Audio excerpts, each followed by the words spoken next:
அறிவியலில் பார்த்தீங்கன்னா 2 வகைப்படும். ஒன்று வந்து தியரிட்டிக்கல் சயின்ஸ்னு சொல்லுவாங்க, இன்னொன்று எக்ஸ்பெரிமெண்டல் சயின்ஸ். தியரிட்டிக்கல்னா கோட்பாட்டு அறிவியல்.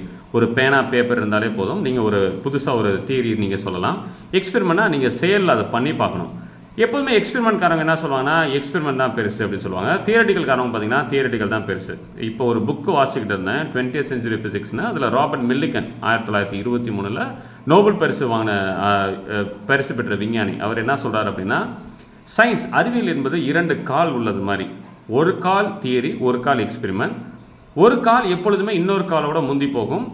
சில நேரங்களில் வலது கால் முன்னாடி போகும், சில நேரத்தில் இடது கால் பின்னாடி போகும். ஆனால் 2 கால் இருந்தால் தான் நம்ம முன்னேறி போக முடியும்.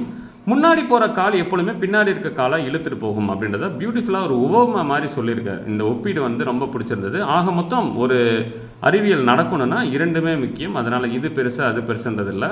இந்த சென்டென்ஸை நீங்கள் வாசிச்சு பாருங்கள், ரொம்ப இன்ட்ரெஸ்டிங்காக இருக்கும். நன்றி.